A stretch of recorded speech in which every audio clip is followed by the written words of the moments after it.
And greetings, everyone. So following those two presentations is going to be a challenge, but I'll try and do my best job. Uh, I've attempted to look at things from primarily the COVID impact on trade. And to do that, I'll quickly jump onto my outline slide where I've just broken it down into two aspects. One is the big global level impacts that have kind of played out. And then looking at the impacts at a New Zealand level. So this is again very much on the food and fiber sector, how New Zealand food and fiber sector has performed or responded to some of these global level challenges that I've highlighted as well. So with that, let me just jump in. And I guess to start off, just lay a bit of the landscape, and to do that, talk a bit about how the economy has performed in response to COVID-19. And as you can see, 2020 was a year of contraction, a negative 3.2% growth, but the predictions going forward are something to be appreciated. You know, there is a positive outlook. 2021, IMF predicts will have growth of around 6%, and then 2022, the following year, 4.9%. So the global recovery has been strong, and that has been for many reasons. The two big ones being how well countries have responded to COVID, driven by vaccination rollouts more than anything else, and the various stimulus packages that global governments have used. But one thing we need to note is the recovery has not been uniform. Certain countries have recovered much better than the others. And for example, United States is expected to grow at 7%, whereas sub-Saharan Africa at 3.4% in 2021. And the recovery is also going to be strongly underpinned by how the pandemic continues to play out. We are, I think, more aware than anybody else that it's far from over, and we don't know what's hiding around the corner. So the prospects, in fact, IMF itself revised it a bit, especially for the emerging nations, revised it down because of potentially a slower rollout of the vaccinations and a greater chance of the pandemic, playing out and hitting them, and revise it up a little bit for some of the more developed countries, which are like top of the game on vaccine rollouts and the way their policies have stimulated the economy. The chart here I have is which is by the global database on events, language, and tone. I find it very interesting. So just quickly looking at how things were at the kind of the early stages of the pandemic, where there was a lot of uncertainty and a lot of concern, there was a tremendous amount of news material or otherwise about the pandemic, which you can see, and the tone of all in general was very, very negative. But as things have evolved and countries have gotten a better grip of dealing with things, you can see that both the number of conversations or the activity levels on COVID-19 have decreased, and the tone has largely moved to a more positive space. Still kind of an overall negative, but still much more positive than what it was. And that is a reflection of the general consumer business confidence and sentiment as well, to some extent, and kind of underpins how the global economy might come out of this, and recovery seems to be pretty strong. That's the big takeaway. But again, to highlight, there is one big risk, which is the way the pandemic might unfold, but also if there is going to be tighter external financial conditions. Largely countries have kept their policies in a manner that it doesn't do that, but should it become tighter going forward, and if it is additionally challenged by the pandemic worsening, then it could set back recovery. And the consensus is it could be especially damaging to some of these emerging market and developing economies, primarily in Asia, which from a New Zealand context could have implications. So that's the global picture. And then the picture kind of relates very well with trade as well. So since this is a very trade focused conversation, I thought I'd align those two together. So as the global economy is playing out, the trade economy is following pretty much in very close suit. And again, primed for a very strong recovery. There was a sharp downturn in global trade. It contracted by or reduced by about 5.3% in 2020, but that's forecast to increase by about 8% this year, 2021 year, and then in 2022 is expected to grow further by about 4%. So still the long-term projections, if you look at the two trend lines in the graph, it doesn't catch up even at the end of 2022, unless, of course, there is a very positive outlook. So everybody's on top of the game when it comes to vaccination rollouts or the policy mechanisms that and how they play out. Then, well, we could get back to where we should have been far more quickly. But to the counter to that, should the situation worsen, then trade could be even further hit, and that's the red dotted or dashed line. You know, that's kind of the worst case kind of scenario could play out as well. But again, the V-shaped curve, I think that the V that you see is what a lot of people talk about. It's been a sharp downturn followed by very quick recovery, which is what I think a lot of people want and expected. So the couple of reasons why I believe the impact was lesser. Again, it was the governments, the way they handled it, and the monetary and fiscal policy support that was provided. WTO as well has highlighted that a lot of countries refrained from using protectionist policies, a very good thing. And then during the second half, at least, of the pandemic, a lot of countries also resorted to using measures that would enable or facilitate greater trade. So, quick context of global trade. But again, you know, it's the impacts have been fairly uneven.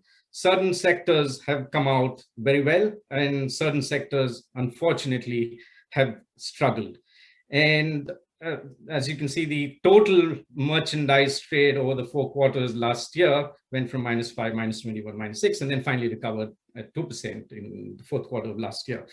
And I've just circled the sector that we are all very interested in, and perhaps has been a kind of a shining light or bright star in this world, as the agriculture sector. And I kind of pat myself on the back. You know, whichever one of us are stakeholders in this space should be reasonably proud that the agriculture sector has done remarkably well, and has driven a large part of the trade recovery story as well. So by the time we reached the 4th quarter of 2020, agriculture was already up 6%. But unfortunately, like I said, it hasn't been the same with some of the other sectors, which continue to suffer from the impacts of COVID-19. I've just put the commercial services sector to explain, you know, how badly a sector could potentially be impacted. And if you just look at travel as one item there, it's really taken a severe beating, and so it kind of essentially presents a picture of how bad things could have been, but thankfully it wasn't as bad for the agriculture sector. In fact, agriculture was very resilient. Having presented that quick picture, I thought I'd quickly jump into some of the more unique issues that I felt surfaced as a result of the pandemic. The one thing that I found very intriguing was the case of the missing containers, and a bit of hide and seek that was happening. I thought was very, very interesting. But the end game of all of this was extremely significant increase in freight costs. There are various ways one can present it. I've used one of the metrics that I use fairly frequently, the International Grain Council's the Grain Oilseed Freight Index. You can see the index over the last 12 to 18 months or so has just really taken off, right? It's increased manifold. So freight costs have gone up, and that has almost been a direct consequence of COVID-19. And the reasons for that are fairly complex. I'll try and unravel and talk about a few while I'm on this slide. One's been the significant change in consumption patterns that has happened as a result of the lockdown. So people buying online a fair bit more, and a lot of the goods that one might purchase online have a greater propensity to be embedded in global trade. So essentially increasing demand for freight. The second was a completely unexpected surge in consumer demand. The fiscal and monetary policy is really kicking in and driving consumer demand. And I think in general, the freight industry or the logistics and supply chain industry in that space was caught a bit off guard and weren't well prepared to deal with it well. To acknowledge, we need to highlight that they themselves were suffering the impacts of COVID-19 at that stage. So the tools available to them to respond were also limited. But having said that, the unexpected demand also put an additional kind of a load on trade demand. And then the third bit, which I think I kind of slightly highlighted, was the disappearing containers. So I guess the big issue there was containers not being repositioned where they should be, or not being found where they thought they would find them, largely again driven by a lot of the issues from COVID-19 around labor shortages and social distancing and safety protocols in ports and inland logistics as well. And also because a lot of shipping companies also decided to make changes to the shipping routes or the lanes they run. They decided to bypass some ports if required, as a result of some of the ports being congested, which meant a lot of containers just were left behind. And general disruption because of all that has led to shortage of these containers available. Again, the next was a general congestion in the maritime shipping supply chain as well. Again, because getting stuff off the ships was taking longer than usual, because again, ports were operating under COVID restrictions, which had a dampener effect. So the time ships were taking were getting longer, and that was adding to the freight costs as well. And one event, which happened earlier this year, the Suez Canal situation, where the ship got breached, and kind of reiterate, if almost everything that could go wrong went wrong at once, and further magnified an already pretty tense situation in terms of freight constraints.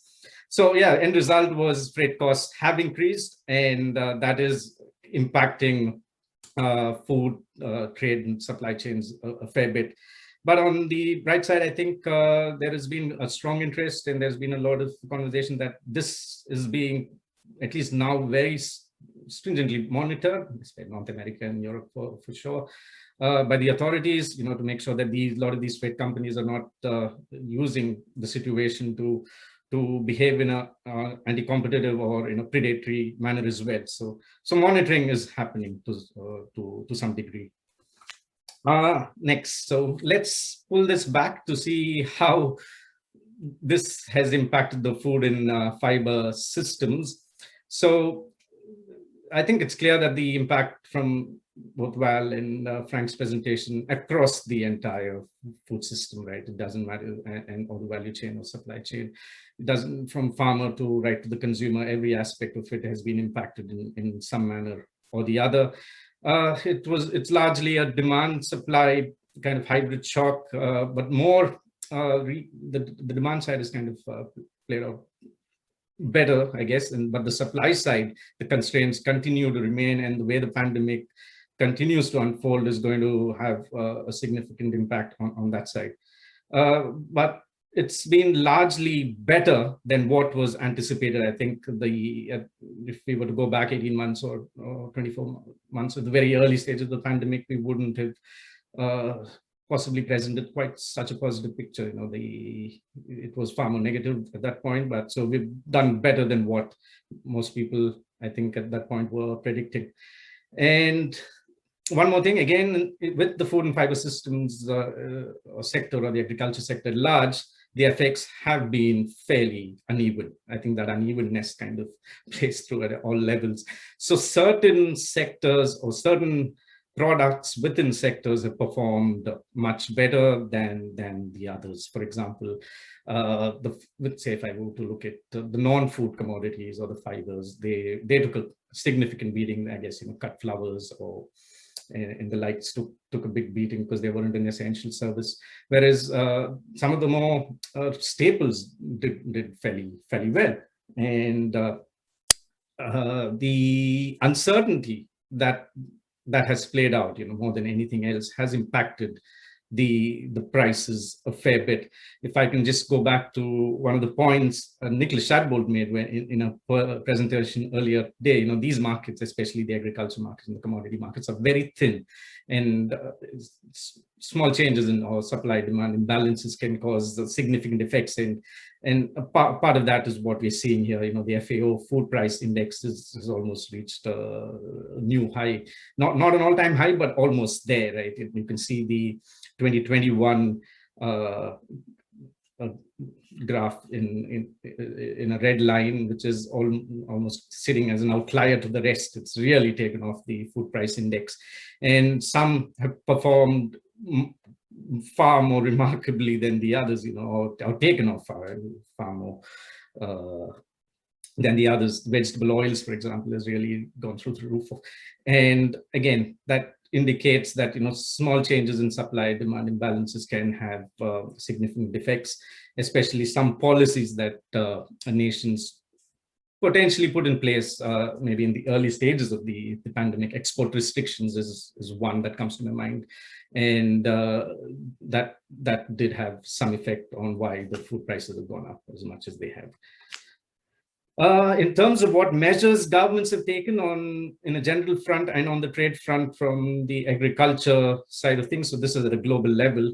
So on the first phase, where there was so much uncertainty, I think it would be right to say it was a crisis management kind of an approach. So it was, let's just reduce the spread of the virus and ensure that there's food availability to the populations more than anything else. So on the trade front, it was to, let's see if we can facilitate food supplies domestically as much as possible. So reducing tariffs, and the most important one was some countries coming up with export restrictions as well. And the second phase, which was more, I think, informed, there was more clarity now. So this was after the early part of the pandemic had played out, and it was more towards the second part of last year, was, okay, let's now look at repairing and enabling the entire ecosystem. And that started with, the supply chains, which were broken right across, and the government policies were kind of focused on that through, and also no longer very export restricted focus, but let's promote exports as well. So a kind of a pivot from earlier views that governments were taking, and all of that has had an impact on how trade flows have played out. And also emerging from COVID-19 and impacting trade for sure, both directly and indirectly, some disrupting aspects. So one was the emergence of panic buying, especially during the early stages of lockdowns across the world. And whenever the lockdown was around the corner, people went and just resorted to panic buying. A lot of the supply chains, we are aware, are extremely optimized, and that panic buying through that optimization into the works or whatever, yeah, and disrupted those agricultural value chains. And it also led to a fair bit of food wastage. The agriculture system is already kind of has the food wastage problem, and the panic buying kind of situation made that a bit worse.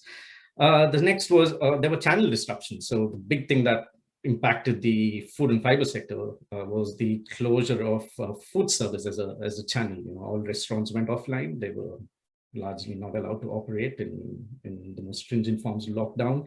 And that is a big customer for a lot of the agri-food businesses. So they lost that. They had to pivot, they had to find other channels, and newer channels emerged as well to respond. So especially the e-commerce being a significant channel to emerge from that, and things aligned to e-commerce have also really ridden that wave, especially food delivery services and online retail.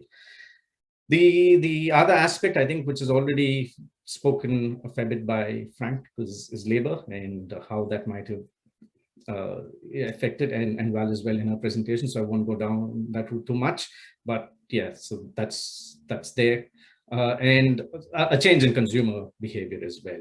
Now lockdown has forced more in-home eating as opposed to dining out. It has changed something around health, wellness, more consumption of those type of goods, more fresh and healthy kind of food properties is where things are heading as well. And all that also influences trade and the supply chains of agri-food. So that's the global landscape and some of the main global properties which are playing out. And now I think, I'll just jump into how has that kind of impacted the New Zealand food and fiber sector. So starting with just, how New Zealand food and fiber sector has performed and try and tie it up with some of these global level issues that have played out. So to start with, here's a quick map of what the top 10 export destinations of New Zealand were in the year ending March 2021. And there was no material or change to previous years. China was the largest market for New Zealand, the primary sector exports, and followed by US and Australia. So that continues to be the case and is most likely to be the case going forward as well. And in terms of the products itself, again, no significant or material change. So we're not impacted by the pandemic in terms of the profile or the mix of the products. Dairy continues to be the most significant export out of New Zealand, accounting for about 40%, followed by meat and wool, 22%, and then horticulture around 14%. So largely the same markets and the same kind of products at a sector level. But what this doesn't indicate, there's a fair degree of lumpiness of products within categories. Some products have performed well and some haven't. And I'll briefly touch on that as I move through the presentation. So in terms of where the primary sector is tracking. 2 minutes. Yeah. Cool. Yeah. So in terms of where the primary sector is tracking, the exports are expected to come back up in 2022. And as you can see, the start of this year, June and July, has been pretty good. The exports are tracking very well, largely driven again by the way New Zealand has responded and the way New Zealand's markets have responded as well. So on both fronts, pretty good. Again, jumping into what has been the main source of the export strength that New Zealand has derived. China is front and center of this. New Zealand exports to China have increased over the last 5-6 years, and more so in the 2021 year. And you can see, 35% of New Zealand exports went to China. So China's recovery was very, very good, especially during the second half of last year. And that's the circle bit. And being the largest kind of market for New Zealand primary sector exports, the pace and speed at which China recovered kind of influenced New Zealand's exports as well. So quickly, some of the quick disruptors. I think we've kind of spoken about them a little bit in Val's and Frank's conversation as well. So we talked a bit about logistics and freight. Accessing inputs has also been a challenge. Our international processes have also been affected. So in a business to business angle, it's impacted some of the agribusiness in New Zealand. Won't go much into the labor aspects. And again, the way governments have responded, especially both domestically, but also in our markets to get things moving has been important. Couple of headwinds quickly. So the exports have faced some headwinds in the COVID year. One has been the strengthening New Zealand dollar, and that has taken some sheen off the exports. So if that headwind wasn't there, perhaps we would have had higher export revenues in the 2021 year over the previous year. And the supply chain disruptors, which I've already covered off. And I'd like to mention one scheme that the government runs, which is the air freight support scheme. I think Val briefly touched about it, to kind of keep some of the closed supply chains, but which are important for getting some of the primary products to markets open. And across sectors, I will actually, because of short of time, I'll briefly jump past these and say, most of them have kind of followed the same trend. They've all done well. Dairy has done well and is likely to do well going forward as well. The meat and wool sector was more affected by the food service shutdowns. Again, I said some products more than the others. Venison, for example, took a big hit, whereas the others have done quite well, given that it was a COVID year. And again, a very good start to this year so far. Forestry suffered a lot during the lockdown in March, April, May last year, which you can see in the graph, but is since recovered and is expected to make a strong growth recovery as well going forward. Horticulture, again, is facing issues on the labor side more than the other sectors, but it has started off well, and we expect that to hold a little bit going forward. Seafood, unfortunately, also took a big beating because it was exposed to the food service sector more than some of the others, and has made a recovery. One interesting story there is I think the rock lobster story, where New Zealand is making significant gains as a result of a ban of Australian lobster by China. So quickly, some closing thoughts is, it's very important to keep trade moving, and trade is going to be front and center to the entire recovery, not just of New Zealand, but of the world from the pandemic. And just 4 points that, WTO and the likes constantly reiterate, just keep boosting the confidence of trade, which involves ensuring there's a lot of transparency, work towards keeping the supply chains always flowing, and then not doing any distorting kind of practices or issues. And I think the last one is the most important. Always keep a long-term view of things and not really focus too much on the immediate. Yeah. Thank you.